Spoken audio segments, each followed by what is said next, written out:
Shalom saudaraku dalam Tuhan. Saudara Juma dan beberapa temannya mempertanyakan iman Kristen dengan tujuan mencari titik kelemahan kekristenan dan membuktikan Yesus bukan Tuhan.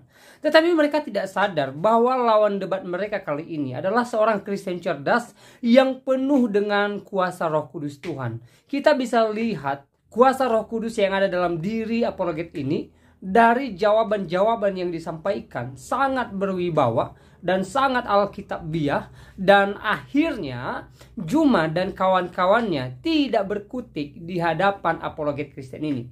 Langsung saja kita lihat videonya terlebih dahulu, setelahnya kita berkomentar di kolom komentar, dan mari kita dukung apologet Kristen ini dengan like ya, share video ini supaya menjadi berkat bagi banyak orang. Mari kita mulai, tekan tombol like saat ini dan setelahnya kita lihat videonya. Sama Bapak. Tetapi karena Yesus katakan aku kebangkitan dan hidup, dan dia buktikan itu, maka saya percaya, saya jadi orang Kristen. Saya pikir itu dulu jawaban saya. Oke ya, thank you jawabannya, cuma nggak menjelaskan juga gitu. Dan ini menarik, kalau misalnya udah ketemu dengan maut Yesus ini, ngapain kabur? Ngapain kabur? Orang-orang lain menghadapi mautnya mereka, bahkan nggak nanggung dosa orang lain, mereka hadapi dengan gagah perkasa. Mereka tetap dalam maut itu gitu. Untuk apa? Untuk membayar dosa-dosanya. Yesus ngapain kabur? Lu katanya mau bayarin utang dosa gua, kok kabur? Baru 3 hari udah nggak kuat, diem di alam maut, udah nggak kuat ya. Ini kan namanya kalau dalam pinjaman online, Ben, ini namanya gagal bayar. Kenapa gagal bayar? Iyalah, katanya mau bayar, katanya mau bayar. Ini sebentar. Uangnya. Terus sudah dikasih uangnya, diambil lagi, gagal bayar namanya. Itulah kenapa dompet orang Yahudi itu nggak ada yang hidup lagi. Sampai orang Muslim itu nggak ada yang hidup lagi. Gitu loh. Roma 6 nomor 23, perhatikan Roma 6 nomor 23. Jangan lu bantah ini. Upah dosa adalah maut, bukan upah dosa adalah bangkit. Ayatnya itu harus coba baca lengkap. Allah Paulus sudah ngomong begitu. Ayo. Ya udah gantian. Apa yang lu okein? Apa yang lu okein sekarang? Oke, saya jawab ya. Ya coba jawab coba. Kenapa kabur dari maut? Yesus bukan kabur dari maut. Yesus sudah menyelesaikan tugasnya. 3 hari menyelesaikan dosa apa 3 hari? Gua tanya. Dosa apa 3 hari bisa ketebus? Jangan dipotong. Oke. Jadi gini ya. Gua sedikit langsung dipotong. Bukan, karena premingmu jangan terlalu panjang itu aja. Oke, jadi Yesus bukan kabur dari maut, karena tidak ada ayat Alkitab mengatakan Yesus kabur. Tetapi dikatakan bahwa Yesus bangkit dari maut. Artinya, Yesus sudah mengalahkan maut, maka dikatakan, hai maut, di manakah sengatmu? Kok dikalahkan? Mautnya dihadapi, Ben. Jangan dikalahkan. Kan sudah dihadapi dulu, baru dikalahkan. Mana bisa? Mana bisa dikalahkan tanpa dihadapi, karena sudah dihadapi dulu. Makanya dia kalahkan dan dia bangkit. Oke, sebentar ya, udah ya. Oke, jadi jawaban saya tadi memang tidak menjawab bagimu karena kamu bukan mencari jawaban, tapi kamu sedang berpolemik. Ayat yang kamu kutip tadi itu kutipan yang sepenggal. Upah dosa adalah maut, tetapi kasih karunia Allah adalah hidup yang kekal. Jadi kalau kamu untuk semua orang yang percaya, untuk semua orang yang percaya. Untuk Yesus. Udah, saya pikir diganti dulu ya. Orang ini nggak cerdas. Kok diganti? Udah. Ini belum beres loh. Moderator, main waktu aja 5 menit. Ini belum beres. Jangan juga 5 menit karena ini kan bahas topik Kristen. Bertanya secukupnya, saya menjawab. Ben, gimana sih Ben? Oke ya. Ben, gimana sih jawabannya? Upah dosa kan adalah maut, Ben. Bukan upah dosa adalah bangkit gitu. Sebentar. Jadi kalau ada orang mengatakan Yesus kabur dari maut, artinya orang itu adalah takabur hidupnya di situ. Ya. Baru Yesus posisinya bangkit atau mati sekarang? Yesus sekarang hidup selama-lamanya, dia di surga. Itu dia kabur kan, aturan membayar maut, ini malah hidup dia. Jadi gini ya, kalau kamu tadi bikin utang, kalau kamu punya utang, kalau kamu sudah lunasi hutang, apakah kamu tetap di tempat itu untuk berhutang? Kan enggak. Kan tugas sudah selesai. Kan sudah selesai. Analogi yang bagus ini. Kalau gua sudah selesai, maka apakah gua tetap berhutang? Enggak dong. Nah sekarang posisinya kalau gua bisa lunas dalam 3 hari, utang apa gua cuma 3 hari? Iya, kalau Kores kan kamu nggak ada kuasanya, tapi Yesus itu kan berkuasa di bumi di surga. Jangan kau bandingkan. Ngapain masuk ke alam maut? Justru dia harus pergi ke alam maut itu supaya dengan itu dia membuktikan semuanya bahwa kebangkitan dan hidup. Dia mau membuktikan, kenapa cuma 3 hari kuatnya? Ya kan kalau maumu kan dia mati selama-lamanya. Itu kan ini 2,2 miliar manusia dosanya macam-macam, Ben. Iya, cukup 3 hari sudah diselesaikan oleh Yesus.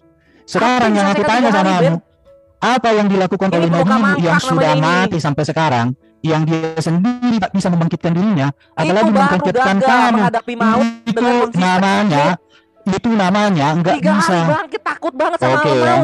Jadi gini ya, semakin cepat selesai, semakin hebat. Semakin lama selesai, semakin tak ada beresnya. Iya semua orang yang Karena udah beres kan contoh aja contoh. hidupnya. Kalau Rusia dengan Ukraina hanya 1 jam selesai, Rusia langsung menyerah. Semua negara di dunia katakan hebat. Tapi ini sudah 30 hari, maka orang berkata, di manakah kehebatannya? Kan sudah mulai bertanya. Yesus 3 hari sudah selesai, tapi kami mau lama-lama. Ukraina yang Udah. lagi 3 hari. Ya, udah, aku pikir sudah cukup ya. Terima kasih kawan-kawan. Pikirin Ben, dipastiin. Udah cukup. Ada Bang Pertanyaannya, Juma, ada Bang Juma. Yang dicopotin Ben. Pertanyaannya tidak cerdas, tidak cerdas. Cerdas. Oke Oh, ya. tidak cerdas Ben. Maka dari itu Udah. gue bilang juga lebih gagah manusia-manusia Oke, lain. saya pikir Ketika terima kasih ya. hidupnya puluhan tahun, Ini kemudian ada- dia Oke. mati, nggak bangkit lagi Saya untuk cukup ya. menghadapi mautnya. Daripada Kami, Yesus yang tolong propaganda menyatakan bahwa dia Udah, bisa udah, mati, tapi mati Oke, sudah cukup ya. Saya katakan begini. Oke, Ya udah, ya udah. Udah ya, Ini saya juga pikir. udah ada Gurunda di sini, Ikhwah. gantian. Salah Iya, di- siap, siap. Ini oke. Jadi karena dari tadi saya tunggu apakah ada yang raise hand lagi, setelahnya ternyata tidak ada yang raise hand, maka saya Bang Juma biarkan. ini ada masuk nih Bang Juma. Lebih baik kita bikin diskusi aja antara ini mumpung ada Bang Zuma. Silahkan kita diskusi aja Bang, biar nggak ini Bang, nggak cuma satu arah gitu kan, nggak enak juga kita. Enggak, lah Erben mau siap ditanya terus ini sama siapa aja. Jadi gini, asalkan mereka jangan memframing aku lah di ini. 1 room ini kula di ini. Kenapa rupanya? Kok jangan Ya. di-frame semua pertanyaan, pasti ada Udah, Polres Enggak udah lah, masuk, Polres. Kalau kayak gitu caranya diskusi kan itu. Nanti kalau saya tanya gimana sih Tuhan juga pertanyaan dengan nggak memframing itu kayak gimana sih? ya kamu nggak sadar. Berarti kamu ini udah penyakit jiwa kamu. Bang Juma udah open mic nih, Polres. Allah penyakit jiwa. Iya. Udah penyakit jiwa kalau kamu kayak gitu. Yang ada itu Masa gini nggak loh, yang sadar? ditanya baper gitu loh. Padahal mereka nantang untuk ditanya itu. Tadi kan ditawarkan itu kan angkat tema, apa pada diem semua bilang ditanya itu gitu. Kalau makanya saya bilang Iya, angkat tema ini aja. semua pertanyaan dibilang framing Nah, baper namanya itu, Ben. Angkat tema aja, angkat tema. Ini, Ya, tema ya. Yuk. enggak, temanya Erben menjawab kekristenan menurut pandangan Islam. Itu temanya. Erben menjawab Menurut pandangan Ya. Islam. menurut ini ya pandangan Islam tentang kekristenan lah. Oh gitu, Ya. siap. Oke. Ya. Nah, Ya, sekarang lanjut. Ben, berikutnya Ben. Enggak lah, udah Polres gantian tuh. Ini udah open mic. Atau gini, biar Ya wes, enak, ya wes. biar terlihat ini karena kan di sini banyak juga yang lain dalam artian biar nggak satu arah gitu. Jadi nggak terlihat dalam artian kita dibiblosi di sini gitu loh. Jadi baiknya 2 arah aja gitu, kita diskusi aja gitu loh. Enggak apa-apa juga, Mas Saladin Bang. Enggak apa-apa, si La Erben memang siap kok menjawab. Itu Bang Zuma Ya. udah open mic tadi. Silakan Bang aja Zuma. mereka berdua. Oke, baik. Assalamualaikum warahmatullahi wabarakatuh. Terima kasih Adinda Kores. Waalaikumsalam Gurunda kami, Waalaikumsalam Panglima yang kami cintai. Saya boleh duduk di kursinya, Dek? Iya, tafadol Gurunda, waktu dan Silakan, tempat silakan. dan kursi sudah Baik. kami persiapkan. Terima kasih, Saudara Erben. Saya ingin bertanya kepada Saudara, Kristen ini kan agama besar, ajarannya juga ajaran yang sudah dikenal, ya. Hanya saja tokoh-tokoh yang kemudian menjadi objek pembicaraan itu adalah tokoh yang pernah hidup di tengah-tengah Bani Israel. Yang ingin saya pertanyakan, kalau konsep Kristen itu adalah sebuah kedikdayaan yang tidak diragukan kebenarannya, termasuk daripada Yesus mati di salib menebus dosa, kenapa orang-orang Yahudi mayoritas hari ini itu tidak menjadi Kristen? Mereka tidak memahami tentang konsep yang diajarkan gereja hari ini. Pernahkah Saudara Erben bertanya, kenapa orang-orang Yahudi tidak menjadi mayoritas Kristen? Kemana kisah Yesus yang digaungkan di dalam Bibelnya orang Kristen, kenapa tidak ada di dalam pengajaran kitab-kitab orang Yahudi? Kenapa perjanjian baru tidak dibacakan, tidak diajarkan di dalam sinagoge, tempat ibadahnya orang Yahudi hari ini? Ada apa Saudara Erben dengan itu semua? Silakan. Mengapa orang Yahudi tidak menjadi orang Kristen? Pertanyaan yang sama sebenarnya bisa dialamatkan juga kepada orang Islam. Mengapa orang Yahudi tidak beragama Islam? Bahkan Salah. orang-orang sebentar. Salah, Sebentar. Bang, salah kalau Anda mengambilkan perumpamaan. Kenapa orang Dengar Arab dulu. tidak menjadi Islam? Nah, itu baru benar. Enggak juga. Ya, karena kejadian Islam Bentar itu dulu. bermula dari ajaran Kamu Nabi kok Muhammad jadi anak- SAW. bentar, Jadi kamu Anda kok jadi jangan anak mengambil TK perumpamaan yang terus? selaras. Mau diskusi Oke. dengan profesormu lah, jangan kamu anak TK kamu. Kalau Oke, Anda Pak. mengambil Islam, berarti harus Kan merujuk kepada sebentar. baginda Rasulullah Muhammad SAW. Sebentar. Di mana? Enggak, saya luruskan. Enggak Di mana juga. Islam itu Udah, sebentar dibawa oleh dulu. baginda Rasulullah Muhammad SAW. Oke, sebentar ya. Udah. Oke, silakan. Jadi jangan Oke. ambil contoh Islam. Enggak sepadan. Pada tahun pertama sampai tahun 300, kekristenan itu memang teraniaya, termasuk juga dianiaya oleh orang Yahudi, bahkan juga dianiaya oleh bangsa-bangsa Romawi pada waktu itu. Karena kekristenan menjadi agama negara, Itu terjadi tahun 300-an, 301 di Armenia setahu saya. Jadi banyak juga orang-orang Yahudi yang menjadi Kristen. Tetapi kemana mereka? Mereka teraniaya. Yahudi yang sekarang itu adalah Yahudi yang sudah diaspora kemana-mana. Bahkan Yahudi yang ada di Israel sekarang itu baru 1948 atau 6 berapa itu. Bahkan lebih dulu Indonesia. Jadi kalau belajar sejarah, belajarlah secara utuh. Tetapi yang bisa saya pastikan adalah murid-murid Yesus itu adalah orang-orang Yahudi. Bahkan kitab-kitab Yahudi untuk kitab PL sejak semula itu sudah digunakan oleh gereja sebagai acuan gereja dalam pengajarannya, bahkan sampai hari ini disatukan. Tapi justru di dalam Muslim kitab-kitab terdahulu itu semuanya nggak ada, dengan kata sudah dipalsukan. Jadi kalau pertanyaan seperti itu mengapa? Ya karena mereka menolak Yesus. Bahkan dalam pemahaman kami, penolakan mereka terhadap Yesus mengakibatkan mereka terusir dari Yerusalem. Makanya tahun 70 kan bait Allah kan itu dihancurkan. Bahkan waktu itu orang-orang Kristen banyak teraniaya. Jadi kekristenan itu tidak pernah memberitakan Injil dengan mengangkat pedang, mengintimidasi, mengancam, tidak. Tapi kekristenan itu memberitakan Injil dengan prinsip Kristus, itu kasih. Dan lagian juga, di dalam kekristenan tidak ada paksaan untuk menjadi orang Kristen, tidak ada. Cukup hanya diberitakan. Jadi kalau orang Yahudi tidak menjadi orang Kristen, karena memang kekristenan nggak memaksa, itu dikembalikan kepada mereka. Tapi Yesus katakan, ingatlah tanda-tanda akhir zaman, ketika pohon ara telah bertunas, itu menuju kepada orang Yahudi. Orang Yahudi nanti akan melembut. Makanya sekarang ini sudah mulai banyak orang-orang Yahudi yang percaya kepada Yesus. Tapi mungkin Yahudi di Israel sangat minim. Tapi Yahudi di Amerika, Yahudi di Rusia, Yahudi di negara-negara lain itu banyak yang jadi Kristen. Tapi Yahudi di Yerusalem, di Israel sana memang mereka sangat minoritas. Oke, saya pikir sudah cukup itu. Ya, saya tanggapi ya, Bang. Jadi begini, ketika sahabat saya mengatakan tentang konsep Kristen hari ini itu tidak diterima oleh orang-orang Yahudi karena tidak ada paksaan terhadap agama Kristen. Mungkin itu ada benarnya. Tetapi coba kita melihat konsep. Ini yang saya tanyakan, konsep manusia, Tuhannya mereka kemudian dikatakan menjelma menjadi manusia. Apakah karena konsep ini sampai mereka tidak terima menjadi Kristen? Atau memang karena tidak dipaksa? Ya, jadi ini bukan mengenai paksa ataupun tidak. Ini mengenai konsep. Apakah konsep itu bisa diterima oleh mereka atau tidak? Misalnya, bagaimana kemudian dikatakan Hasem, Tuhan mereka dilahirkan oleh manusia, yang kemudian diembeli itu adalah firman. Nah, saya melihat sampai hari ini tuh melirik pun tidak. Praktis Yudaisme melirik pun tidak terhadap konsep Kristen hari ini. Nah, habis itu bisa juga dilihat daripada surah-surah Paulus. Bagaimana kemudian Paulus itu bersuratnya bukan kepada orang-orang Yahudi, tapi bersuratnya kepada orang yang di luar daripada ruang lingkup pengajaran Yesus pada masa itu. Tapi begini, Saudara Erben, saya cuma ingin ada titik temu aja. Kalaupun misalnya orang Yahudi menolak Kristen hari itu, ya Islam juga mengajarkan bahwa mereka adalah kaum tegar tengkuk. Maka karena itulah kemudian kami mengimani Yesus itu sebagai nabi, sebagai rasul, yang ditolak oleh Bani Israel. Nah sekarang saya ingin tahu, dari saudara yang mendalami ajaran kekristenan, adakah titik temu antara pengajaran Yesus yang mengajarkan Taurat dengan pengajaran Paulus yang mengajarkan surat-suratnya? Mereka pernah duduk bersama? Tidak. Mereka pernah mengalami namanya proses belajar mengajar, yang menyampaikan dan yang disampaikan, yang mengutus dan yang mengutus, tidak dalam kehidupan nyata. Atau memang tidak ada, karena satu hal yang perlu dipahami, murid-murid Yesus itu dinasihatkan oleh Yesus agar waspada kepada ahli kitab. Nah ini, ahli kitab yang diwaspadai menurut Yesus adalah dia yang membawa-bawa nama Yesus, yang kelak nantinya memanggil Yesus itu sebagai Tuhan dan akan diusir. Orang-orang ini akan diusir. Nah, ini yang ingin saya tahu. Saya penasaran, ini sungguh penasaran. Kenapa orang-orang Yahudi yang konon ceritanya moyang mereka hidup bersama dengan Yesus, kalau konsep keselamatan yang ditawarkan gereja hari ini betul-betul bersumber dari Yesus, bukan karena adanya muatan dari luar daripada Yerusalem, maka boleh dong saya minta, ada enggak titik temu daripada pengajaran Paulus, di mana Paulus itu pernah benar-benar menerima mandat untuk menerima ajaran keselamatan dari Yesus, seperti misalnya dosa waris dan seterusnya, salib, kebangkitan dan seterusnya. Ada enggak itu pengajarannya? Layaknya Abu Bakar menerima dari Rasulullah Muhammad SAW, Utsman menerima dari Rasulullah Muhammad SAW. Karena kami umat Islam memahami perpanjangan tangan Allah kepada seluruh umat manusia itu melalui baginda Rasulullah Muhammad SAW. Dan kami juga memahami dan mengimani perpanjangan tangan Allah pencipta langit dan bumi kepada Bani Israel itu melalui Yesus. Oke. Nah, oke, sebentar. Tidak ada di dalam ajaran Yahudi dan Kristen bahwa Hasem menjadi manusia. Sampai dunia menjadi botak dan sampai Jul menjadi bukan manusia, tidak ada ajaran di dalam Alkitab Hasem menjadi manusia. Itu catatan yang harus. Tetapi yang ada adalah firman. Sebenarnya kalau kita mau Firman ini bahas siapa, di Bang? dalam, sebentar dulu dong.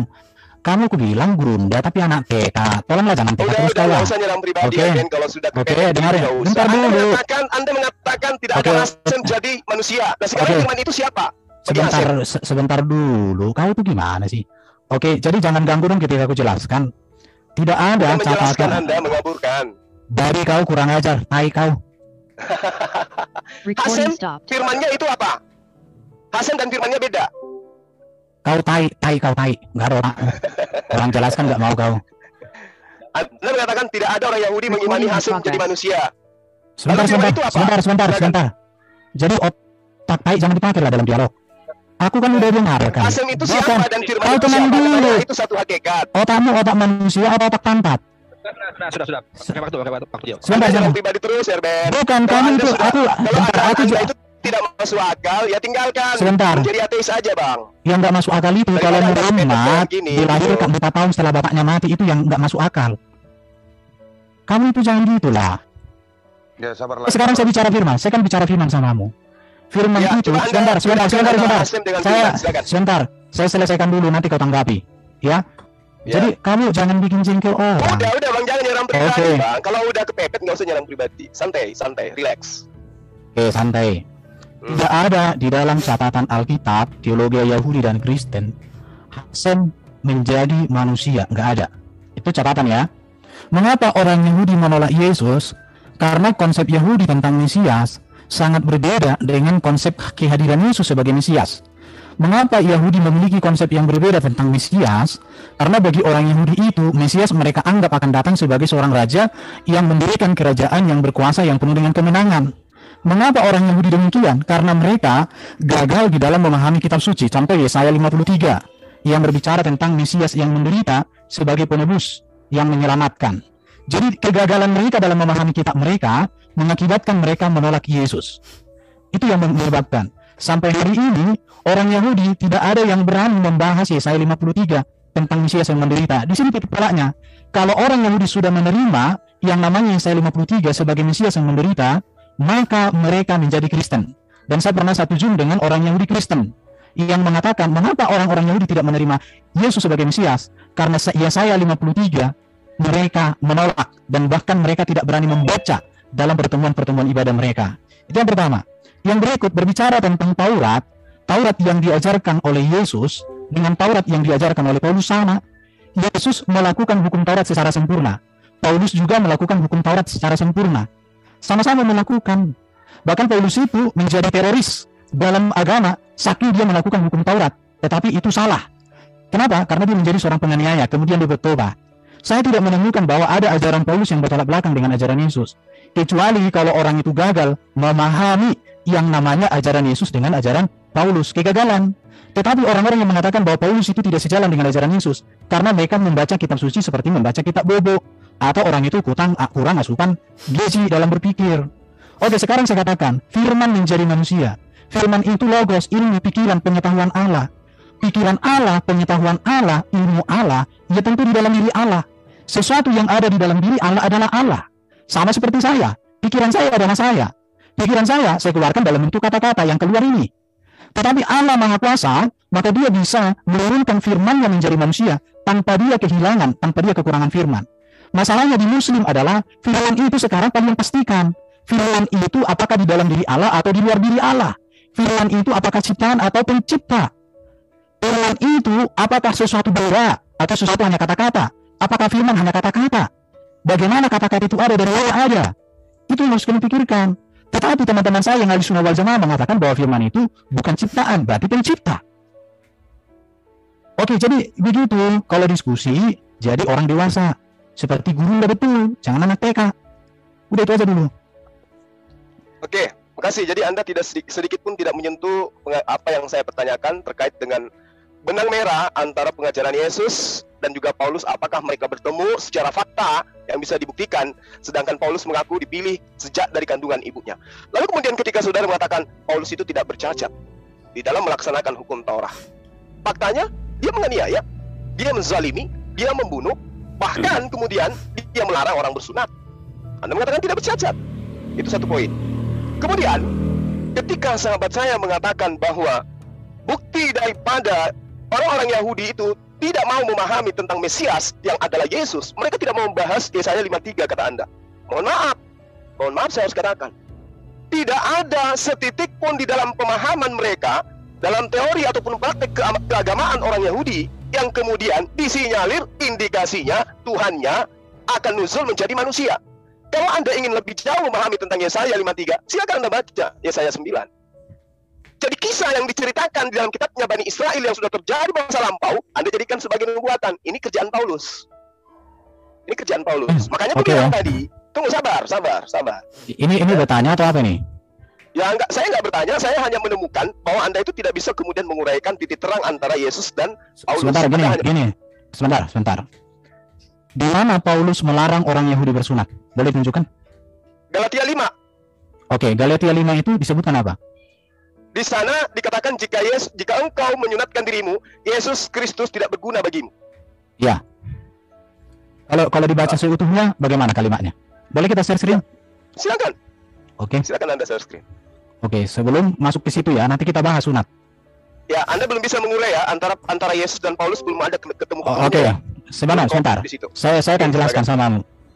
Yang pertama, Paulus pembunuh. Dia membunuh atas dasar ajaran dia sebagai orang Yahudi. Karena bagi orang Yahudi, sesuatu yang ajaran dianggap mereka melenceng dari ajarannya layak dilakukan. Maka saya katakan, Paulus ini seperti teroris, membunuh atas nama Tuhan. Bahkan dia berseru nama Tuhan.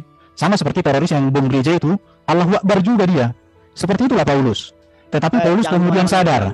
Oke, supaya kalian langsung mengerti. Ya. Jadi, yang berikut, saya tadi sudah tegaskan, tidak ada hasen Tuhan Allah itu jadi manusia, baik dalam teologi Yahudi dan Kristen. Tapi kamu ulang-ulangi. Coba sekarang kau buktikan, bahwa ada data Alkitab, Tuhan menjadi manusia. Ada kalimatnya begitu. Tolong tunjukkan Jumlah, di mana ada? Oke, justru begini. Sebentar, datanya supaya ada datanya, makanya Oke, sudah. Kenapa orang Kristen? Sebentar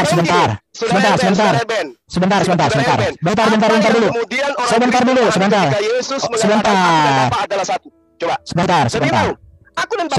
Oke, nanti saya bisa jelaskan itu. Sebentar. Berarti ketika kamu mengatakan Tuhan menjadi manusia dalam ajaran Kristen, sebenarnya kamu tidak berbicara data Alkitab, tetapi kamu berbicara data framing. Dan saya tegaskan samamu, tidak ada di dalam teologi Kristen yang benar bahwa Allah Yahweh itu menjadi manusia di dalam rahim Maria, tidak ada. Yang ada adalah firman-Nya yang kekal di dalam dirinya diturunkan menjadi manusia. Namanya Yesus Kristus. Oke. Sebentar. Kalau berbicara tentang teofani firman, dalam berbicara firman jadi manusia, sebenarnya di dalam konteks PL juga dikatakan ada teofani. Di dalam pemahaman teologi Kristen, bahkan orang-orang Yahudi juga, itu adalah firman Allah yang mengambil rupa manusia. Makanya Abraham, bahkan ketika Musa, itu yang suara dari pohon, dikatakan Tuhan berbicara dari pohon. Kalau di Quran, kalau di Alkitab Tuhan berbicara dari semak-semak. Apa yang ada di semak-semak itu Tuhan? Itu di dalam pemahaman Kristen adalah teofani dari sang firman. Teofani dari sang firman itulah yang disebut sebagai Tuhan itu. Tetapi memang karena kalian tidak percaya kepada kitab PL dan tidak pernah menjadikan kitab PL itu menjadi kitab kalian, sehingga kalian tidak mengerti yang namanya teofani. Sebentar. Jadi dengar dulu. Saya jualan obat karena aku tahu kalian semua sakit. Kalian semua sakit jiwa. Jadi saya harus jual obat sama kalian. Saya sudah mengatakan sebentar. Hari ini tidak pernah menganggap Yesus itu siapa-siapa buat mereka. Catat dulu. Dengarkan ya. Sebentar dulu.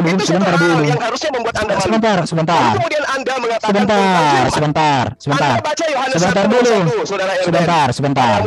Dengar dulu. Itu bersama-sama dengan Allah dan sebentar ya. Firman itu adalah Allah. Lalu yang menjadi manusia siapa? Firman. Berarti yang menjadi Allah adalah, yang menjadi Yesus adalah Allah.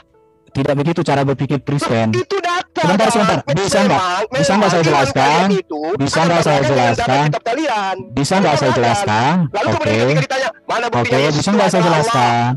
Bisakah saya jelaskan? Sebagai Tuhan, sebagai Bapa, apa jawab kalian? Yohanes 10 nomor 30, aku dan Bapa adalah satu. Berarti yang menjelma menjadi manusia siapa? Bapa. Tidak ada seperti itu. Oke. Sekarang Anda uraikan dulu Aku dan Bapak adalah satu itu maksudnya apa? Saya harus jawab semua apa yang kamu ocehkan. Nggak ada yang kamu Sebentar, jawab. sebentar. Kamu hanya Sebentar menjawab dong. semua pertanyaan saya. Bukan, saya tidak ada mengaburkan. Sekarang Kamu kan kalau sakit. Anda Sebentar, tidak sebentar. Gini. Sebentar. Biar teratur Bang Erben. Biar gini, ada semacam timbal balik lah ya kan. Mungkin kita kasih kesempatan dulu Bang Zuma untuk mempertanyakan, dan Bang Erben Gini aja. nanti jawabannya Bertanya gini. Jangan sampai bro pertanyaan itu lebih panjang daripada jawaban. Di mana-mana seperti itu. Saya statusku nggak bertanya, Bang. Saya menjelaskan tentang kitab Enggak. Anda yang tidak Kalau tahu. kamu menjelaskan tidak ada yang jelas. Yang kamu jelaskan itu, yang kamu jelaskan itu ajaran setan, ajaran iblis, ajaran setan, ajaran iblis. Itulah yang kami beritakan. Jadi apa yang kami sampaikan? Bentar. Sabar. Jadi begini. Baiknya kita diskusi aja biar dua arah gitu. Nah, Sebentar ya. Jadi biar dua Sebentar. arah Bang Erben. Iya. Aku tenang, aku di mana-mana aku tenang. Ya, makanya Tapi itu- Juma, gini bro, moderator juga harus bijak. Kalau Juma ini membuat lebih baik framing, Bang. karena ini Saya ada yang membuat framing. Sebentar.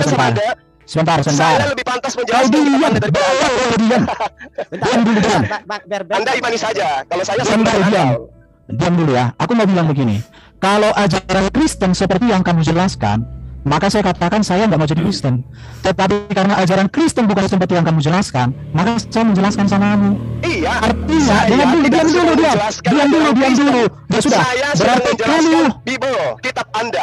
tidak ada kamu menjelaskan Bible. Saya menjelaskan Tapi- kitab Anda. Saya tidak Tidak. menjelaskan Kristen. Karena saya tahu Kristen Aduh. itu bertentangan dengan ajaran Yesus. Dari tadi kutanya sama kamu, di mana ayat Alkitab mengatakan Tuhan jadi manusia? Kan nggak ditunjukkan datanya. Loh, tadi kamu Jadi- tunjukkan Yesaya 53. Siapa di situ? Yesaya Itu Tuhan 53. ciptaan Tuhan. Sekarang saya tanya, Yesus yang kau katakan ada dinubuatkan Yesaya 53 itu ciptaan Tuhan atau Tuhan? Kau goblok Apa yang banget, dikatakan sekarang? kau goblok Itu banget sih. adalah firman Goblok banget yang sih ada kamu. di dalam diri Maaf ya. Bapa. Kamu tuh Gini. disebut orang gurunda tapi bodohnya minta ampun Ini betul. Bang Erben, saya rasa. Kau katain saya Aduh. bodoh, tapi kamu Kau jangan betul mengenai banget dia kali. kamu melupakan yang tertera dalam kitabmu. Gini. Beda kan? Ini Abah untuk semuanya gini lah. Bang Erben mendingan dua arah daripada dalam artian nanti kan Bang Zuma bertanya. Nah, Bang Erben menjawab. Nah, jawabannya itu mungkin kan kurang memuaskan Bang Zuma. Nah, lebih baik kita diskusi aja biar dua arah Bro, sehingga ada Saladin, saling karena lah saling Erben tuh membantah gitu. kalau Baiknya begini Bang, moderator, baiknya Sebentar, begini. sebentar. Baiknya begini. Sebentar, Erben sebentar. bertanya kepada saya Bro tentang Saladin. Bible. Itu lebih Bro bagus. Saladin, Bro Ini Saladin, kamu goblok banget Bro kamu Saladin goblok. harus tegas. Lebih baik kamu yang bertanya baik Bro, saya, sebentar. Erben. Nah, itu Erben emosi banget, mending diganti aja ya, Mas. Sebentar. Kalau emosi, kok Sebentar. kata-katanya kasar, Bukan. Erben, kamu lebih bagus Iya, tanya Sah. Bible ke saya. Sebentar Ya, ya. mending gitu aja. Ajaran Kalau saya bertanya Alkitab. iman, Sebentar. baru cocok. Sebentar. Semua ajaran Alkitab yang diklaim Juma adalah ajaran Alkitab. Bagi kami orang Kristen itu ajaran setan. Itu ajaran Nah, iblis. berarti kau dialognya katakan jangan, itu dia. belum. Itu Silakan ajaran lanjut lagi. Iya. Ya, syukurlah. Akhirnya Jadi kamu paham. kalau Ya, syukurlah. orang Muslim percaya bahwa ajaran Kristen seperti yang disampaikan Juma, maka saya katakan kalian Muslim Saya percaya kepada berdasarkan ajaran setan dan Bible. iblis. Sekarang Nah, saya validasi sama Bible Mus. setan. Sekarang saya ini aja kita Kamu bahas kalau- satu topik, Hey, satu Erben. topik. apa kamu bodoh juga kamu lagi? Kalau kamu ngerosot Oke. terus, nggak gantian, kamu itu siapa? Gitu loh, gantian. Makanya aku bilang Bang, dia pantasnya bertanya Bible ke saya.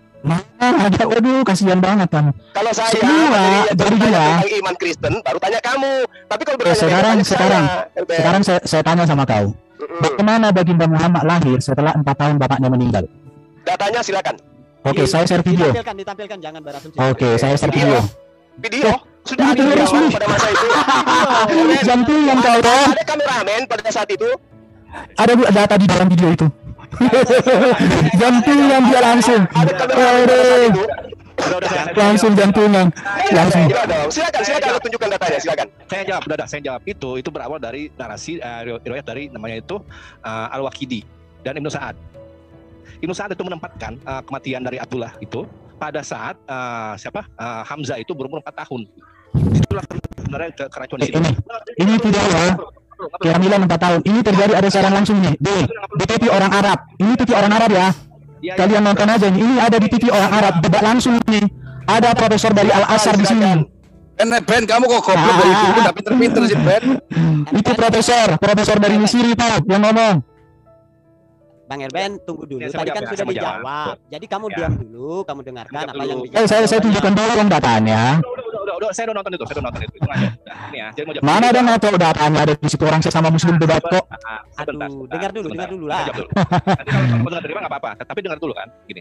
Jadi itu berawal dari riwayat yang dari Ibnu Sa'ad dan Al-Waqidi. Keduanya itu menempatkan waktu kematian Abdullah itu pada saat Hamzah berumur 4 tahun. Sedangkan di dalam riwayat yang sama itu kan Abdullah dan Abdul Muthalib itu kawinnya sama waktunya, sehingga dianggap itu kelahiran dari Rasulullah SAW dan kelahiran dari Hamzah itu bersamaan. Tapi di dalam narasi yang sama juga itu kematiannya Abdullah itu nggak berlangsung lama setelah Hamzah itu lahir. Di situlah kebingungannya. Tapi ada masalah penting di situ. Dia itu yang oleh Ibnu Sa'ad dan Al-Waqidi itu tidak bersanad. Dan itu kemudian dikomentari juga oleh siapa? Oleh Ibnu Katsir, oleh At-Tabari dan sebagainya. Dan mereka semua sepakat bahwa ini tidak bisa dipercaya. Gitu ya. Itu jawaban singkat seperti itu. Silakan yang lain. Dalam video itu ada seorang dokter yang lulusan dari luar. Ada juga tokoh muslim dan mereka berdebat. Jadi udah. Saya butuh data. Layaknya ketika saya menjelaskan kepada kamu, anak Ahasia lebih tua 2 tahun dari ayahnya Yoram. Saya ada data 2 Tawarik 21 nomor 5. Itu data. Kau takut toh? 2 Tawarik 22 nomor 1 sampai 2. Anak lebih tua 2 tahun dari bapaknya. Itu data namanya. Nah sekarang kau tunjukkan video. Astagfirullahaladzim. Itu bukan data apaan itu? Video dari Arab dari mana kayak acuan kita nggak ke sana, ada acuannya. Saya juga bisa bikin yang kayak gitu-gitu Erben, tapi ini data di dalam kitabnya Bani Israel yang kalian ambil ya. Saya tanya sama Anda, di dalam 2 Tawarik 21 nomor 5, 2 Tawarik 22 nomor 1 nomor 2, anak lebih tua 2 tahun dari bapaknya sendiri. Ada datanya, buka Bible-mu. Sekarang mana datanya yang sesuai dengan video dalam Al-Quran? Ada nggak? Surah apa berapa? Sebentar. Di dalam video itu yang berbicara itu kan. Kenapa sih aku enggak dengerin dulu ya? Teman-teman muslim. Jangankan video, manusia pun bisa diedit menjadi Tuhan. Kalau hanya pemberitaan hoax gitu kawan. Oke, udah. Kembali. Jadi gini ya, supaya Juma ini hanya ngerocos aja ya kau. Jadi saya gini, kalau kamu tertawa itu menunjukkan bahwa kamu Yesus kawin menurut berbara tering. Ayo, itu dipakai boleh enggak?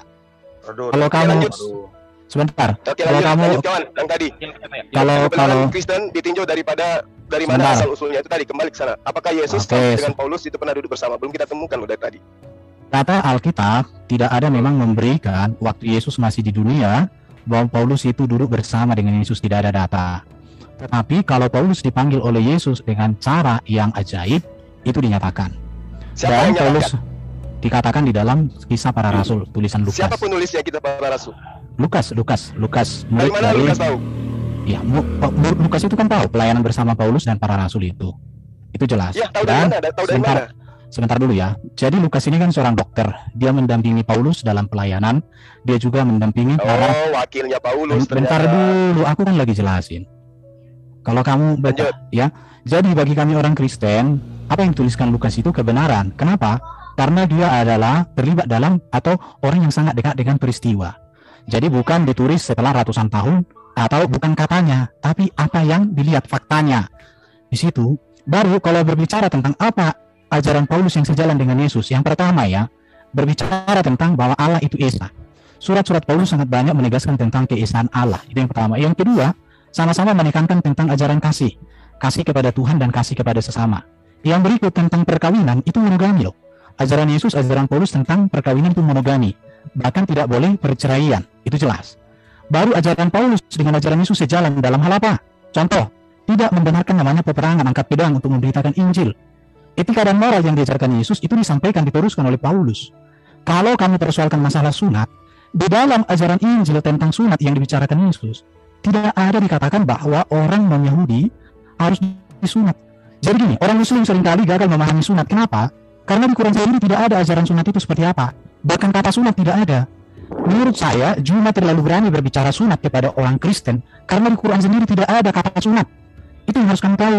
Di dalam Kejadian 22:17 itu sunat itu adalah untuk Abraham dan keturunannya serta hamba-hambanya atau orang-orang yang dibelinya. Kami orang Kristen bukan hamba Abraham, maka kami tidak wajib disunat. Tetapi kalau orang Yahudi, dengar dulu. Tetapi orang Yahudi dimanapun itu mereka disunat.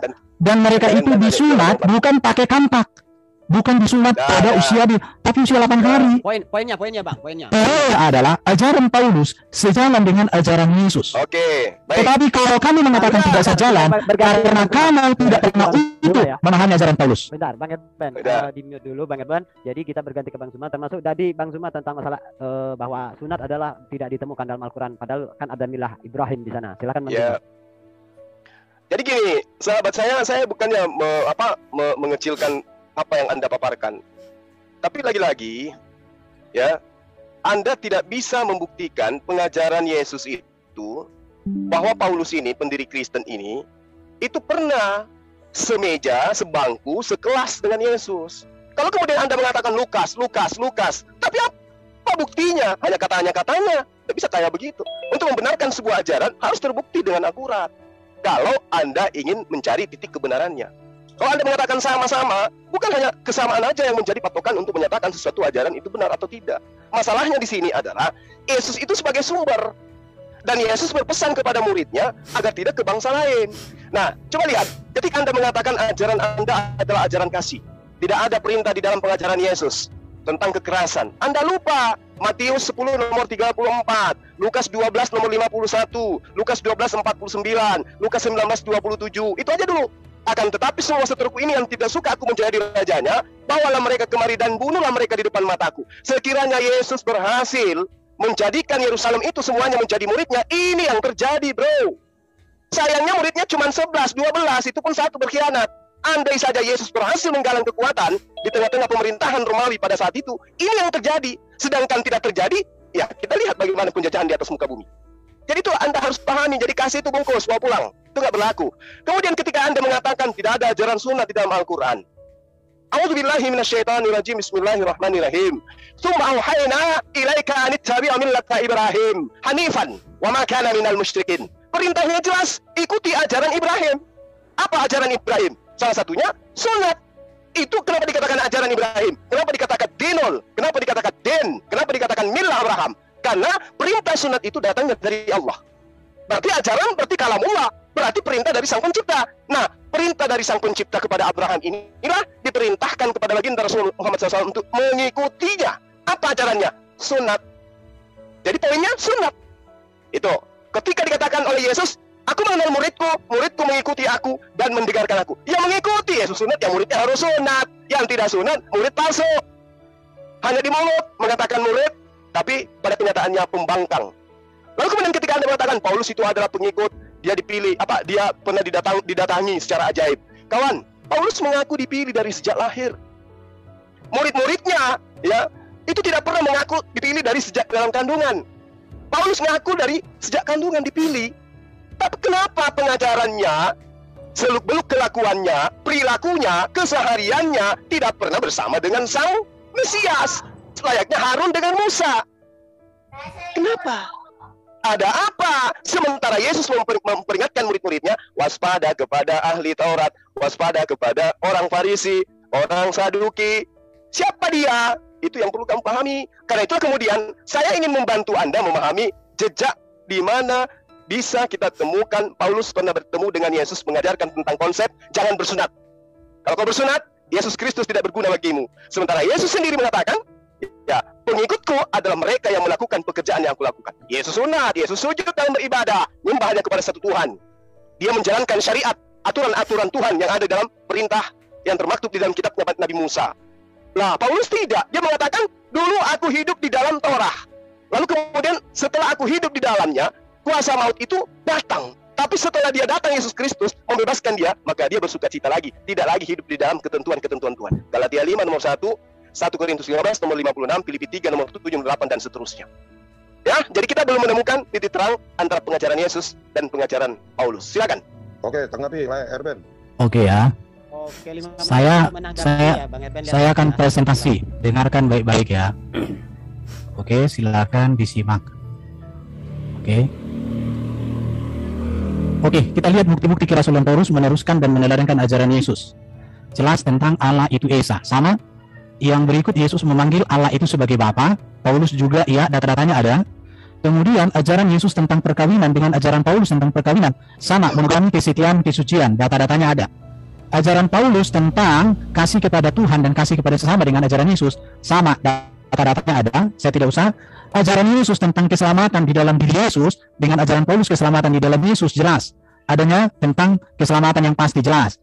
Ajaran Yesus tentang memerintahkan para murid untuk memberitakan Injil dengan Paulus sama. Ajaran Yesus tentang kerajaan surga dengan ajaran Paulus kerajaan surga benar, tidak ada seksual dengan bidadari.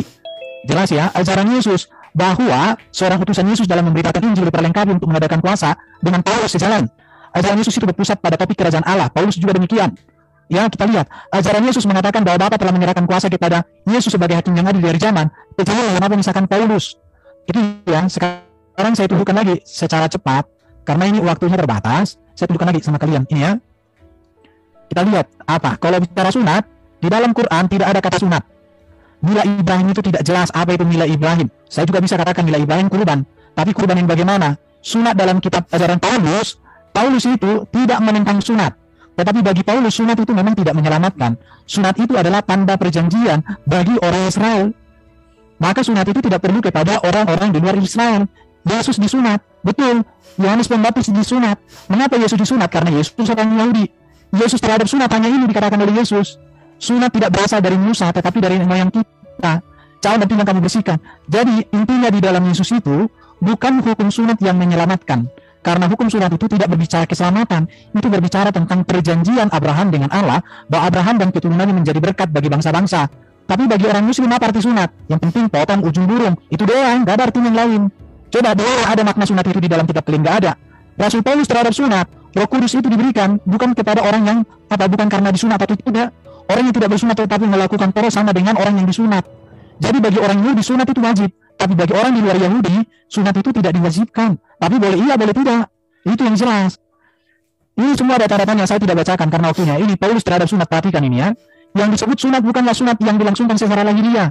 Gak ada gunanya burung itu disunat kalau hatinya busuk, gak ada. Tetapi kalau orang seperti saya yang bukan Yahudi, ketika saya percaya kepada Yesus saya selamat, gak perlu disunat. Tapi kalau saya mau disunat boleh. Karena sunat itu tanda perjanjian untuk Israel saja itu. Tapi kalian karena nggak punya hukum sunat itu, kalian nggak ngerti apa-apa. Coba kalian baca itu hukum sunat itu di zaman Abraham. Itu bagi Abraham dan keturunannya serta orang yang sudah dibeli mereka tinggal di rumahnya. Saya bukan budak Abraham. Kalian juga bukan budak Abraham. Tapi kenapa kalian disunat? Urusan kalian lah itu. Orang Yahudi bersunat tetapi tidak percaya pada Yesus tidak selamat. Ini dia. Lihat ini ya. Jadi intinya di sini Galatia 3:13 itu. Tetapi aku sekali-kali tidak bermigrasi lain dari salib Kristus. Intinya orang Yahudi disunat, yes. Tapi orang Yahudi tidak disunat juga, yes. Tapi intinya adalah percaya Yesus. Mau disunat burung itu sampai habis dengan telurnya, tapi kalau nggak percaya Yesus sebagai Tuhan Juru Selamatnya, sebagai kuriosnya, Tuhan kurios, maka nggak ada guna. Itu harus kalian lihat ini semua. Intinya di sini keselamatan tidak datang melakukan kumparat, melainkan oleh kasih karunia Tuhan melalui Kristus. Ya, jadi itu bro. Kalau mau bicara sunat, dilengkapi dulu kitabnya supaya bisa ibadah saya dalam diskusi kalau bicara sunat. Apa itu nilai Ibrahim? Gak ada. Injil yang kuberitakan bukan Injil manusia ini Paulus. Bahwa Paulus menerima dari Yesus. Aku menerimanya oleh pernyataan Yesus Kristus. Ini ada datanya nih. Kisah 9. Semua ada. Perhatikan Paulus dikatakan. Berkenan menyatakan anaknya di dalam aku supaya aku memberitakan dia di antara bangsa-bangsa bukan Yahudi. Aku tidak pergi ke Yerusalem untuk mendapatkan mereka yang telah menjadi rasul. Sebelum aku Paulus lihat ini. Aku terima dari Tuhan Yesus. Oke, ini semua ada pernyataannya ada ya. Bahwa Paulus itu diangkat Tuhan. Silakan Bang Suma ditanggapi Bang Suma.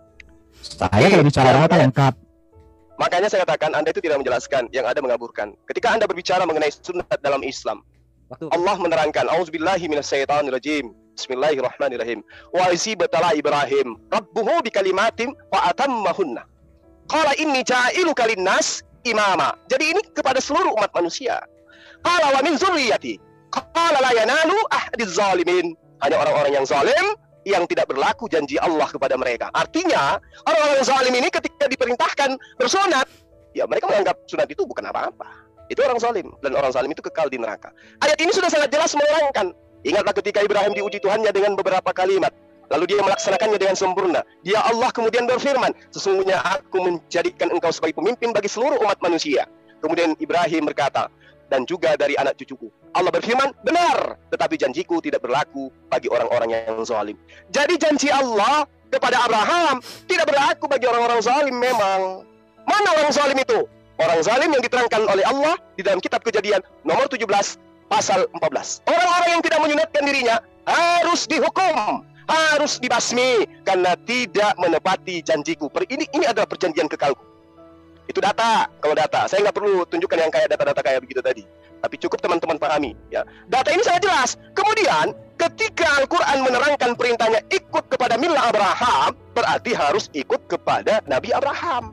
Dalam konsep kalam, dalam konsep perintah kepada Abraham tentang apa yang dititahkan Allah kepada dia dan keturunannya secara turun-temurun. Nah, kemudian kita sanggah apa yang diterangkan oleh pengikut Paulus barusan. Di dalam kitabnya Yesus, Torah, Kejadian, Imamat, dan seterusnya, di situ diterangkan begitu bagaimana detailnya tentang sunat. Inilah perjanjianku yang harus kamu pegang, perjanjian antara aku serta keturunanmu, yaitu setiap laki-laki di antara kamu wajib disunat. Keturunan secara turun-temurun, Kejadian 17 nomor 10. Lalu kemudian keturunannya Abraham, Lukas 2 nomor 22, disunat Yesus.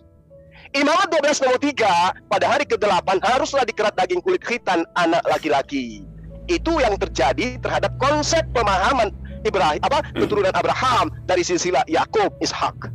Coba kita bandingkan. Nah, ini kita bandingkan nih orang yang kemudian melakukan pengajaran yang tidak berkesuaian dengan ajaran Yesus. Galatia 5 nomor 2. Sesungguhnya aku Paulus berkata kepadamu, jikalau kamu menyunatkan dirimu, Kristus sama sekali tidak akan berguna bagimu. Ini Paulus dapat ilmu dari mana? Sementara Yesus sendiri mengatakan di dalam Matius, tidak setitik pun dihilangkan meskipun yang paling terkecil di dalam hukum Taurat sebelum langit bumi lenyap.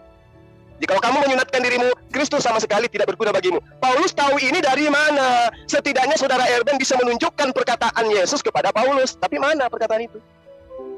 Harusnya Paulus mengatakan, kalau Yesus berkata kepada Paulus. Paulus kemudian menyampaikan, Yesus berkata, jikalau kamu menyunatkan. Tapi ini tidak. Paulus sendiri yang berkata. Kedudukan Paulus tinggi mana dengan Yesus? Tapi kalau kemudian saudara Erben mengatakan, itu kan untuk kami yang non-Yahudi, ya sudah, berarti Anda harus menelan. Anda bukan pengikut Yesus.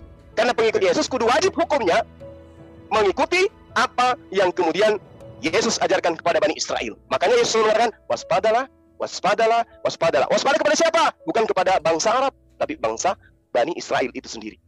Nah, Paulus ini siapa? Bani Israel, katanya sih. Demikian. Oke, tanggapi lah Erben, silakan. Berarti Juma ini nggak menyimak apa yang kusampaikan tadi. Sebelum saya membahas sunat itu, saya mau katakan ayat yang kamu kutip tadi dari sini, ini berbicara ketika Yesus datang nanti di hari zaman ini, bro. Akan tetapi semua seteruku itu yang tidak suka aku menjadi rajanya, bawalah mereka kemari dan bunuh mereka di depan mataku. Memang nanti ketika Yesus datang kali yang kedua, dia akan menjadi raja segala raja, dia menjadi hakim yang adil. Yang namanya hakim itu tentu menghukum orang yang berdosa, memasukkan ke neraka. Dan itu yang terjadi di situ, namanya hakim. Kalau hakim itu memasukkan orang berdosa ke surga, itu namanya bukan hakim, bro, itu ece-ece itu. Jadi bertobatlah kalian yang menolak Yesus, itu maksudnya di sini. Kalau nggak bertobat, maka akan disampaikan bukan di masa zaman Yesus ini dilakukan, tapi ini berbicara tentang akhir zaman. Masalahnya di sini, bro itu kan kurang suka membaca utuh. Sekarang saya tunjukkan sama kamu, bro, tentang sunat dalam konteks Abraham ini darahnya. Jadi kalau kamu percaya dengan kitab yang kamu sebutkan tadi itu, kamu baca baik-baik, baca pakai mata, bukan pakai mata kaki. Sunat pertama kali dibicarakan dalam Alkitab peristiwa Abraham, yaitu sebagai tanda perjanjian kepada Abraham sebagai bangsa yang diberkati Tuhan dan menjadi berkat bangsa-bangsa. Itu jelas. Inilah perjanjianku, setiap laki-laki di antara kamu harus disunat, betul. Perhatikan, Yesus orang Israel disunat, Paulus orang Israel disunat, semua orang Yahudi disunat. Setiap laki-laki di antara kamu turun-temurun. Masalahnya cuma kamu keturunan Abraham enggak? Kalau ada, mana silsilahmu? Baginda Muhammad aja masalah keturunan Abraham belum ada kesepakatan di Muslim, bro. Baik yang lahir di rumahmu maupun yang dibeli dengan uang dari salah seorang asing, tetapi tidak termasuk keturunanmu kalau sudah dibeli. Kami belum dibeli Abraham, bukan orang Yahudi. Orang yang tidak disunat, yakni laki-laki yang tidak dikerat kulit katanya, maka orang itu harus dilenyapkan dari antara orang-orang sebangsamu. Jadi ini perintahnya.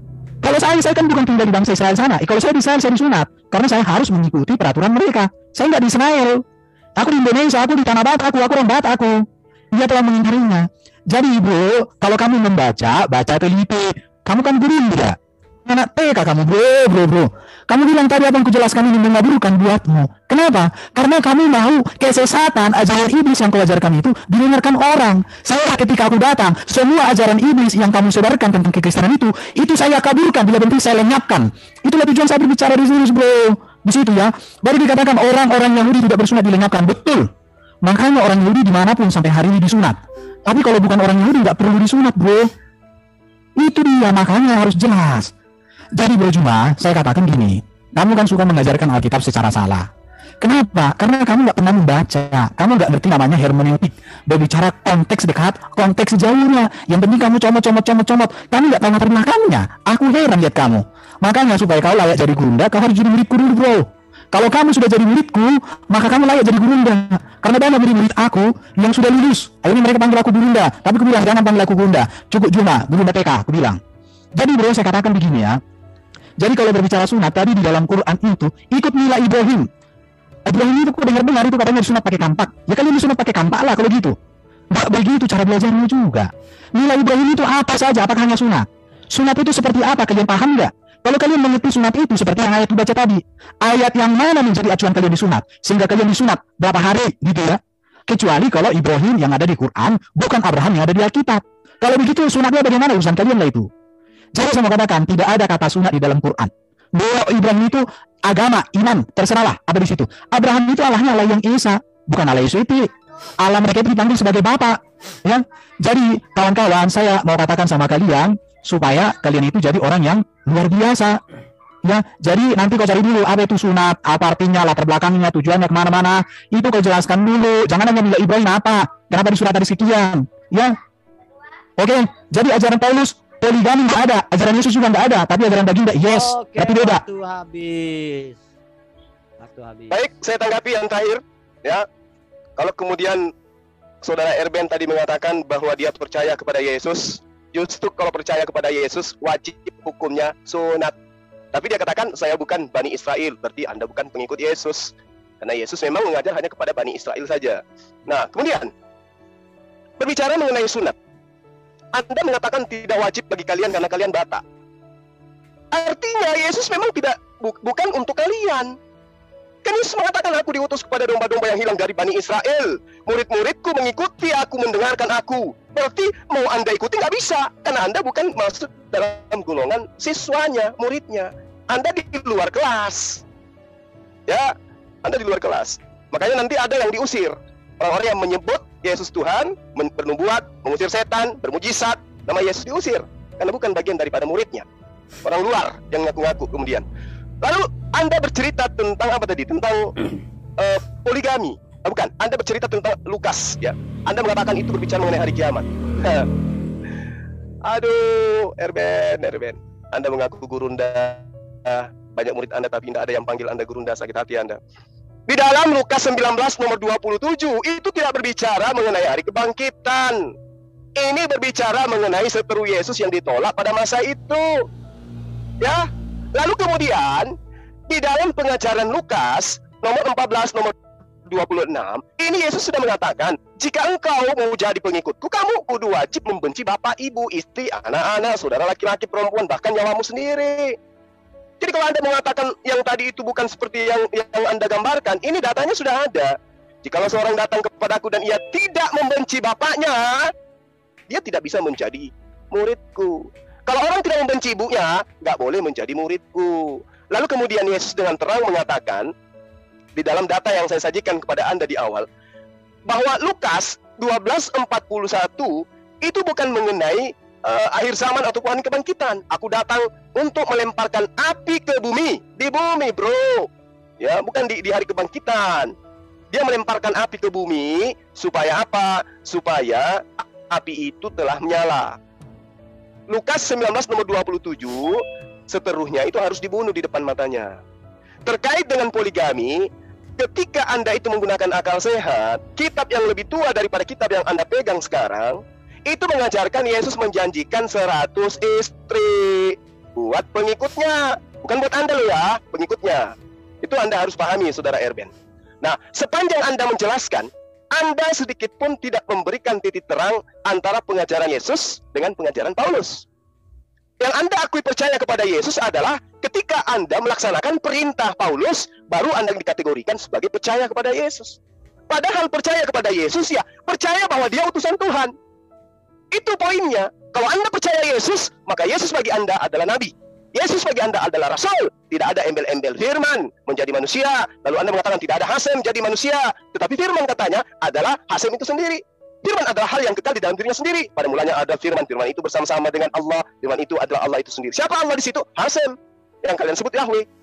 Lalu kemudian aku dan Bapa adalah satu. Apa maksudnya? Iya, Yesus adalah Yahweh itu sendiri. Lalu Anda mengatakan, mana dalilnya di dalam kitabnya Yahudi bahwa Yahweh jadi manusia? Lah memang nggak ada. Karena itu tinggalkan ajaran itu. Karena nggak ada ajaran itu. Yesus hanya nabi. Yesus hanya rasul. Dan ending kesaksian Yesus itu yang harus dipercaya. Bukan ajaran Paulus. Yesus bersaksi tentang dirinya. Yohanes 5 nomor 36. Ada kesaksian yang lebih penting dari kesaksian Yohanes, yaitu bahwa aku melakukan pekerjaan, dan pekerjaan itu yang bersaksi tentang aku, bahwa Bapa yang telah mengutus aku. Jadi sehebat apapun pekerjaan Yesus, ya, dia bisa membuat roti menjadi gunung, gunung menjadi mobil, mobil menjadi pesawat. Kesaksian dari pekerjaan itu hanya sebagai utusan Tuhan. Silakan. Oke, tanggapi ya. Jadi percaya Yesus wajib sunat, tidak ada juga ajaran Yesus. Bahkan kata sunat setahu saya yang diajarkan Yesus itu tidak seperti yang kamu bilang. Makanya saya bilang, kamu baca apa bro? Ya, tapi yang diajarkan Yesus itu orang yang percaya padanya itu wajib dibaptis. Saya dibaptis bro, bukan disunat. Kalau orang Yahudi nggak usah ngomongin, mereka udah disunat bro cuma. Makanya bro kalau baca itu jangan baca kayak komik, kayak apa? Baca kayak kitab bobo, jangan. Baru kau bilang Yesus hanya untuk Bani Israel. Tapi banyak orang Muslim klaim Yesus sama dengan Isa. Isa itu rahmat bagi semesta alam. Dia hakim yang adil dari zaman. Katanya satu hakim yang adil dari zaman. Bagaimana ini? Tapi mana ini? Aduh, jangan itulah. Waktu-waktu dong, di situ ya. Jadi kamu kadang demi menyerang atau demi ingin mengalahkan aku, tapi saya pastikan gak akan pernah aku kalah kalau kau kayak gitu masih. Ya, ilmumu harus profesor. Dengar dulu. Jangan potong. Di mana ajaran Yesus mengatakan kalau percaya pada Nabi sunat? Tidak ada ya. Jadi kalau cuma mengatakan ada, itu kolok-kolok. Oke. Baru saya mau tegaskan samamu, firman itu adalah Allah, adalah di situ ini apa N dari kata ini itu artinya bahwa gini, pikiranku ada dalam diriku, maka pikiranku adalah aku. Firman Allah di dalam diri Allah, maka firman Allah karena di dalam dirinya itu artinya. Saya udah ulang-ulang jelaskan samamu, apa perlu nanti apa dikasih catatan terus. Sebentar, belum selesai. Masa udah selesai? Makanya aku dan Bapak adalah satu ini saya presentasikan samamu bro, supaya kamu mengerti. Belum ada 5 menit, jangan gitu. Perhatikan ini ya. Kata satu di situ tuh. Timernya dulu. Ya udah. Oke udah, bikin aja. Enggak usah lagi 5 menit, potong 2 menit. Itu kata satu itu di situ bro, adjektif, neutral, singular, nominatif, modigi. Kata sifat netral, tunggal, subjek, sederajat, setingkat, setaraf.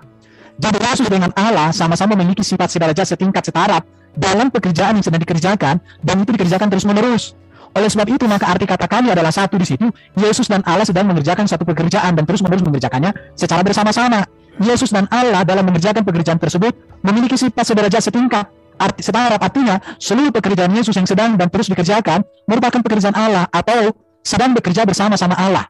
Bahwa juga dikatakan bahwa pekerjaan Allah nyata di dalam apa yang dikerjakan Yesus. Hal ini terlihat dengan jelas dalam ayat 25b. Pekerjaan-pekerjaan yang kulakukan dalam nama Bapakku, itulah yang memberi kesaksian tentang aku. Dan juga dalam ayat 32 di mana Yesus berkata, banyak pekerjaan yang berasal dari Bapakku, kuperlihatkan kepadamu. Jadi ayat ini tidak sedang menunjukkan bahwa Bapak Yesus sendiri, nggak ada itu. Itu ajaran beda. Jadi kalau kamu mengatakan ajaran Kristen seperti yang kau katakan, artinya kamu itu selevel dengan ajaran tidak di Kristenan. Ini saya tunjukkan aja artinya supaya saya nggak usah baca-baca semuanya. Oke, jadi berjumpa Yesus dan Bapa itu kata satu di situ tuh saya tunjukkan ya. Sebentar. Kata satu itu ini, kau lihat ini. Ini adjektif neutral singular. Contoh saya kasih gambaran supaya kamu gampang mengerti. Aku dan kau juga satu. Satu apa Juma? Satu bangsa. Satu apa? Satu debat, satu room. Jadi satu itu jangan kau pikir satu biji. Makanya harus belajar kita ini menjadi orang yang cerdas. Harus layak jadi guru, enggak, bukan anak TK. Itu yang saya katakan. Jadi firman di dalam diri Allah. Ya di dalam diri Allah firman itu ya Allah lah firman. Apa seperti kamu pikiranmu bukan kamu? Apa pikiranmu di luar dirimu? Kan enggak. Sesuatu yang ada di dalam dirimu ya bagian dari dirimu. Pikiranmu, jiwamu, rohmu dalam dirimu. Ya dirimu lah itu. Apa pikiranmu di luar dirimu? Sehingga kamu punya pikiran. Jangan-jangan aku berbicara dengan orang yang pikirannya tidak ada. Kan begitu. Jadi Bojuma, saya mau katakan samamu, kamu harus banyak belajar dari saya. Semua apa yang kau katakan tentang kekristenan, saya katakan itu ajaran setan, ajaran iblis. Kalau apa yang saya jelaskan ini menaburkan, berarti saya berhasil membongkar bangkitkan segala kesesatan yang kau tebarkan tentang kekristenan. Kalau kamu memang jantan, ada moderator yang netral, kamu bertanya sepuasnya, kusikat habis kau. Ingat itu ya, Kalau kamu jantan, kutantang kau. Ada moderator yang netral. Kamu bertanya sepuasnya. Lebay kau. Singkat habis kau. Bertahu kau. Videonya kita sudah kau temui tantangan saya ini. Kau temui. Kristen dengan beberapa penanya di video tadi. Ya, ada Juma dan juga ada teman-temannya yang mempertanyakan iman Kristen. Apakah Yesus Tuhan? Kenapa Yesus diimani sebagai penebus dosa oleh orang Kristen? Bagaimana Yesus menebus dosa? Kenapa Yesus bisa menebus dosa hanya dalam 3 hari? Dan pertanyaan-pertanyaan yang lain yang dimunculkan. Nah, saudara dalam Tuhan, tujuan mereka bertanya sebenarnya bukan mencari kebenaran, tetapi mereka hanya mencari titik kelemahan daripada kekristenan, sehingga kita bisa paham ketika Kristen ini menjawab, mereka tidak terima saudara dalam Tuhan. Bahkan mereka mencari dalil yang lain untuk melawan iman Kristen. Dan luar biasanya ya, seorang hamba Tuhan di video tadi sangat luar biasa. Saya katakan bahwa dia dipenuhi oleh kuasa Roh Kudus Tuhan. Ya, terbukti ketika dia menjawab, ya sebenarnya dia bukan hanya sekedar menjawab, tetapi oleh kuasa Roh Kudus memampukannya untuk memberikan jawaban terbaik kepada mereka. Walaupun pada akhirnya mereka tetap tidak percaya, tetapi setidaknya kita bisa melihat kuasa Roh Kudus dalam diri apologet Kristen ini, ya, sehingga jawabannya sangat berwibawa dan juga alkitabiah, dan dia tidak terbantah-bantah menjawab daripada pertanyaan-pertanyaan yang disampaikan. Dia menjawab dengan mulus. Dan tentu ini bukan hanya berbicara intelektual atau pengetahuan, tetapi juga ada kuasa Roh Kudus yang bekerja di dalamnya. Ya, yang setuju dengan saya katakan amin ya. Nah, saudaraku dalam Tuhan, memang dari dulu sampai saat ini banyak orang yang kemudian mempertanyakan iman Kristen bukan karena mencari kebenaran, tetapi mencari titik kelemahan kekristenan itu sendiri, terutama Yesus ya. Mereka berusaha membuktikan Yesus bukan Tuhan. Mereka berusaha membuktikan bahwa Yesus hanya manusia biasa. Mereka berusaha membuktikan bahwa Yesus tidak sekedar atau tidak lebih dari sekedar nabi. Namun saudara dalam Tuhan, sampai saat ini mereka belum bisa membuktikan hal itu. Bahkan orang yang terkenal di dunia ini, yaitu Dr. Zakir Naik, juga tidak bisa membuktikan Yesus hanya manusia. Tetapi Alkitab mencatat bahwa Yesus adalah Tuhan. Yesus adalah Sang Firman yang telah datang ke dunia ini, yang telah menyelamatkan umat percaya kepadanya. Jadi saudaraku dalam Tuhan, kalau kemudian mereka tidak percaya kepada Yesus, tidak menjadi persoalan, itu hak mereka. Tetapi yang terpenting di sini adalah saya dan saudara mengalami penebusan daripada Tuhan Yesus Kristus. Allah datang ke dunia ini untuk melepaskan kita dari belenggu dosa, untuk memulihkan keadaan kita antara kita dengan Tuhan, sehingga saudaraku dalam Tuhan kita bisa berbicara kepada Bapa di sorga, ya Aba, ya Bapa. Saudaraku dalam Tuhan ya, Allah yang kita percaya adalah Allah yang penuh kasih dalam Tritunggal ya. Allah Bapa marah terhadap dosa manusia. Dia mau menghancurkan manusia, tetapi oleh karena kasih Yesus Kristus yang merupakan pribadi kedua daripada Yesus, dia datang ke dunia ini dengan inisiatifnya yang melepaskan manusia dari belenggu dosa. Dengan apa? Dengan memikul dosa manusia itu di atas kayu salib. Sehingga saudaraku dalam Tuhan ya, murka Tuhan yang seharusnya kepada manusia tidak jadi kepada manusia, tetapi dialami oleh Yesus untuk kita. Dan tidak hanya itu saudara dalam Tuhan, ketika Yesus di atas salib, dia mengalami kematian kalau kita baca dalam Alkitab ya. Dan di hari yang ketiga dia bangkit dari antara orang mati. Dia mengalami kematian, sebenarnya bukan harusnya dia yang mengalami itu, tapi kita yang seharusnya mengalami itu. Tetapi oleh karena kasihnya bagi kita, dia mau mengalami semua itu. Untuk apa? Untuk menunjukkan betapa besarnya cinta kasihnya kepada kita. Sehingga saudara dalam Tuhan, bukan kita yang mati, tetapi kita yang hidup oleh kematiannya. Dan berikutnya setelah mati, dia bangkit dari antara orang mati di hari yang ketiga. Artinya bahwa dia menang, dia mengalami kemenangan, dia memenangkan peperangan melawan dosa ya. Dia menang atas maut. Karena kenapa? Maut tidak berkuasa atas dia, tetapi dia berkuasa atas segala sesuatu, termasuk atas maut. Dan kemenangannya bukan untuk dirinya sendiri saudaraku dalam Tuhan, tetapi kemenangan Yesus Kristus adalah kemenangan kita. Ya, dia rela mengalami semua ini untuk kita. Dan ketika dia menang pun, kemenangannya bukan untuk dirinya, tetapi untuk orang percaya. Sehingga apa? Sehingga setiap orang percaya kepadanya tidak binasa, melainkan beroleh hidup yang kekal. Bahkan Yesus sendiri menjamin keselamatan, bahwa sorga adalah miliknya dia, bahwa dia membawa orang percaya kepadanya ke dalam sorga yang dia sediakan. Dan di sana tidak ada lagi ratap dan tangis, yang ada bahagia. Ini sangat luar biasa dalam Tuhan. Yesus tidak mau kita terus mengeluh di dalam dosa kita. Yesus mau kita bersuka cita, terlebih bersuka cita di dalam kerajaan sorga kelak. Kalau kita melihat dalam kitab Wahyu, bahwa orang-orang kudus, orang-orang yang ada di dalam sorga, maka mereka bersuka cita siang dan malam. Tidak lagi sakit penyakit, tidak ada lagi ratap tangis, tidak ada lagi penderitaan. Yang ada sukacita dari selama-lamanya sampai selama-lamanya. Saudara dalam Tuhan, dalam hal ini kita bersyukur kepada Tuhan, di mana Tuhan Yesus telah menunjukkan kasih-Nya yang besar kepada kita, menyelamatkan kita, melepaskan kita dari belenggu dosa, dan memerdekakan kita, terlebih memulihkan hubungan kita dengan Allah, sehingga kita bisa mengatakan, ya Abba, ya Bapa. Saudaraku dalam Tuhan, sangat luar biasa. Allah kita adalah Allah yang penuh kasih. Ya, kasih-Nya melebihi segala pelanggaran kita, kasih-Nya melebihi segala dosa kita, sehingga kita bersyukur dan wajib bersyukur kepadanya. Saudaraku dalam Tuhan, kalau orang-orang di video tadi yang mempertanyakan iman Kristen, pada akhirnya mereka tidak percaya kepada Yesus, tidak menjadi persoalan. Sekali lagi saya ingatkan, tidak menjadi persoalan. Itu hak mereka. Kalau mereka tidak percaya kepada Yesus, silahkan. Kalau kemudian mereka percaya kepada Yesus, silahkan, kita bersyukur. Tetapi setidaknya mereka mendengarkan kebenaran, dan setidaknya kebenaran disampaikan kepada mereka, sehingga di zaman akhir kelak ketika Yesus datang menjadi hakim yang ada di dunia ini, ya, mereka tidak punya dalil untuk membela diri bahwa mereka belum mengenal kebenaran. Mereka telah mendengarkan kebenaran, kebenaran telah disampaikan kepada mereka. Terserah mereka percaya atau tidak. Tetapi kita sebagai orang Kristen, mari kita percaya kepada Yesus.